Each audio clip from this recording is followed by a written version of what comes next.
Assalamualaikum warahmatullahi wabarakatuh. Perkenalkan nama saya Erlang Ibnu Razak, NIM B111.23.0166. Saya akan mempresentasikan makalah saya yang berjudul Kebudayaan dan Peradaban Islam pada Masa Rasulullah Periode Mekah.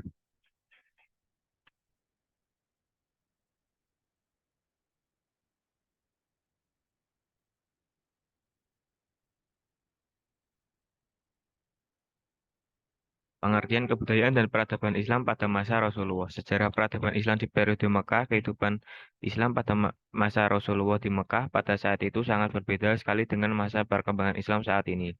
Adanya pertentangan dari kaum kafir Quraisy yang sangat dominan menguasai sebagian besar wilayah di Jazirah Arab saat itu.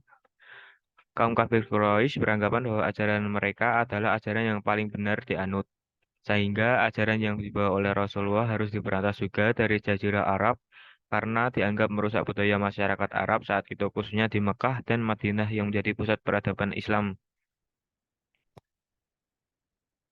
Hal ini membuat kaum lemah merasa tidak mendapat keadilan terhadap kekuasaan yang dijalankan kaum kafir Quraisy pada masa itu. Namun pembelaan yang dijalankan Rasulullah untuk mengedepankan perdamaian untuk mensiarkan agama Islam menjadi prioritas utama. Hal ini diperjelas melalui perkataan Rasulullah, yaitu sesungguhnya kami akan menurunkan perkataan yang berat kepadamu. Satu, strategi syiar yang dilakukan Rasulullah pada periode Mekah. Penyebaran Islam yang dilakukan oleh Rasulullah secara sembunyi-sembunyi pada periode ini 3 tahun pertama. Dakwah Islam dilakukan secara sembunyi-sembunyi. Rasulullah mulai melaksanakan dakwah Islam di lingkungan keluarga, mula-mula istri beliau sendiri, yaitu Khadijah, yang menerima dakwah beliau, kemudian Ali bin Abi Thalib, Abu Nizar Abzah. Dua, penyebaran Islam yang dilakukan Rasulullah secara terang-terangan. A. Tahapan untuk keluarga dekat. Penyebaran Islam secara sembunyi-sembunyi berlangsung secara 3 tahun, sampai turun wahyu berikutnya yang memerintahkan dakwah secara terbuka dan terang-terangan. Ketika wahyu tersebut turun, beliau mengundang keluarga dekatnya untuk berkumpul di Bukit Syafa, menyerukan agar berhati-hati terhadap azab yang keras di hari kemudian atau hari kiamat bagi orang yang tidak mengakui Allah sebagai Tuhan yang Maha Esa dan Muhammad sebagai utusannya.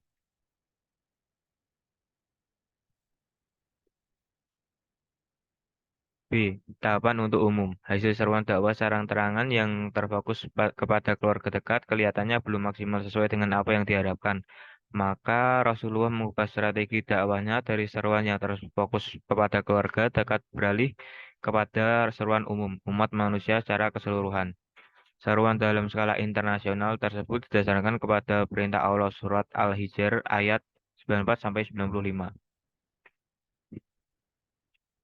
Penerimaan masyarakat Yathrib terhadap ajaran Islam secara antusias tersebut dikarenakan beberapa faktor. Satu, adanya kabar dari kaum Yahudi akan lahirnya seorang Rasul. Dua, suku Aus dan Khazraj mendapat tekanan dan ancaman dari kelompok Yahudi. Tiga, konflik antara Khazraj dan Aus yang berkelanjutan dalam rentang waktu yang sudah lama. Oleh karena itu, mereka mengharapkan seorang pemimpin yang mampu melindungi dan mendamaikan mereka.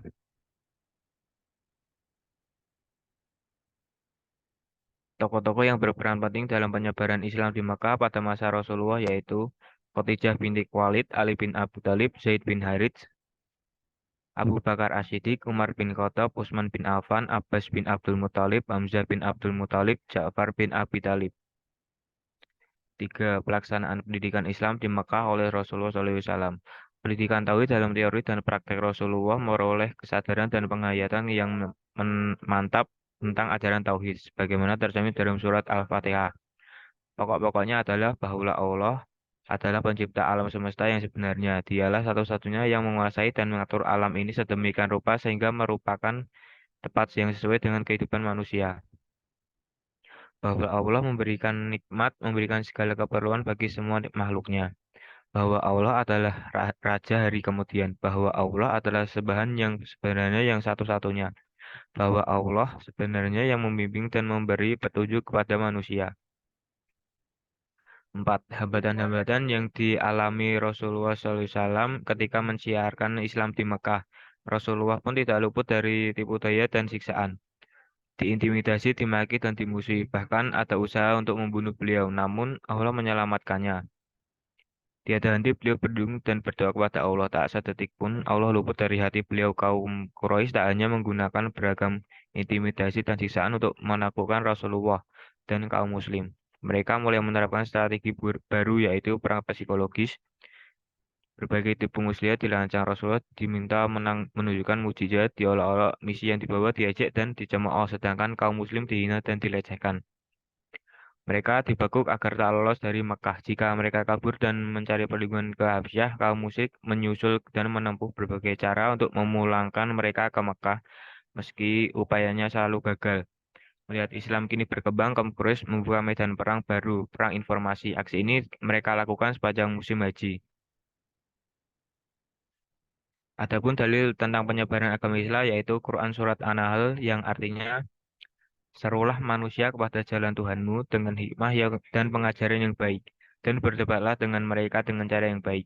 Sesungguhnya Tuhanmu, dialah yang lebih mengetahui siapa yang sesat dan dari jalannya, dan dialah yang lebih mengetahui siapa yang mendapat petunjuk. Sekian presentasi dari saya. Terima kasih. Wassalamualaikum warahmatullahi wabarakatuh.